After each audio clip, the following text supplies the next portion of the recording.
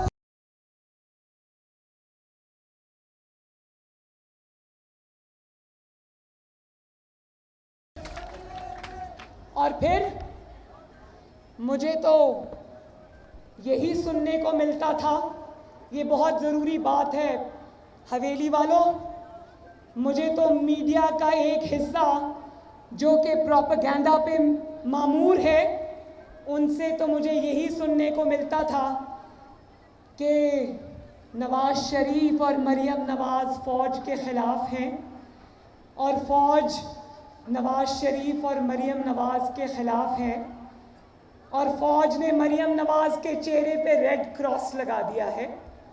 मेरा और नवाज शरीफ का तो मुझे पता था कि ये झूठ है, लेकिन मेरी कश्मीर के कैंपेन के दौरान मैं बहुत सारे इलाकों में LOC पर गई। यहाँ पर चप्पे चप्पे पर फ़ौजी जवान अपनी ड्यूटीज़ अदा कर रहे हैं। मैं ये बात आपको बताऊं जो आप लोगों के लिए शायद इंकशाफ होगा, उन प्रोपेगेंडिस्ट के मुंह पे तब थप्पड़ पड़ा जब हर फौजी जवान जो मेरे रास्ते में खड़ा था उसने सीने पे हाथ रख के मेरा इस्तकबाल किया।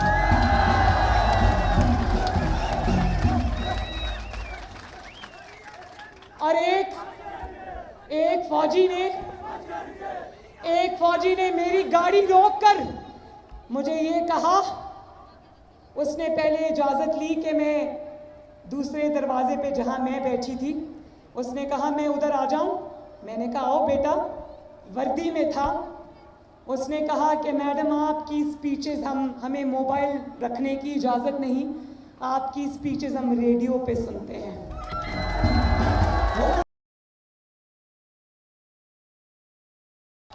और मैं इमरान खान से ये कहना चाहती हूँ कि पैसे वाली मशीनों के पास जाके जाली जलसे, वो भी जलसियाँ क्यों करते हो? इधर आओ ना ज़रा LOC पर, जाओ ना ज़रा नीलम वैली, जाओ ना ज़रा लीपा वैली, जहाँ मरियम नवाज अपने फौजी भाइयों और बेटों के दरमियान से होकर आई है। जाओ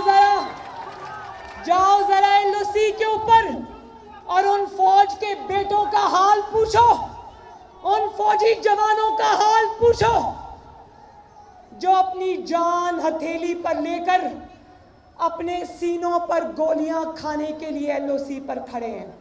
जरा पूछो उनसे जाकर कि वो वतन की हिफाजत की फिक्र करें, सरहदों की फिक्र करें, या अपने घर में तुमने उनकी तनख्वाहें 3 साल से नहीं बढ़ाई, या वो अपने घर में आटा, चीनी, बिजली के बिल, गैस के बिल, दवाइयों के बिलों की फिक्र करें। बताओ मुझे, वो वतन की हिफाजत करें या उनको अपने घर में अपने माँ बहनों बच्चों की फिक्रें खाए जाए? नवाज शरीफ था ना, तो इनकी तनख्वाहों में रोज हर साल रिकॉर्ड इजाफा हुआ करता था, क्योंकि नवाज शरीफ को ये एहसास था कि ये सरहदों पर खड़े हैं, अपने घरों से दूर हैं, इनको इनके घर में अखराजात की परेशानी नहीं होनी चाहिए। लेकिन इमरान खान जैसी नहूसत ऐसी पाकिस्तान पर छाई है कि आज फौजी जवानों के घरों में भी फिक्रें हैं, परेशानियां हैं। तो मैं इमरान खान से कहती हूँ, ज़रा आओ ज़रा सरहदों पर जाओ और फौजी जवानों का हाल पूछो।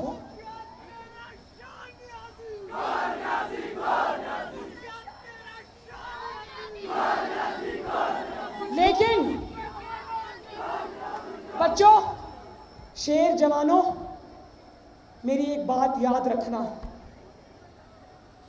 कि जहां हम अपनी फौज के साथ खड़े, फौजी जवानों के पीछे उनकी सपोर्ट बनकर खड़े, वहीं पर अगर चंद अफराद ने जिनका नाम नवाज शरीफ ने लिया है, अगर उन्होंने अपनी आईनी हदूद से तजावज़ किया जैसा कि उन्होंने पहले किया है,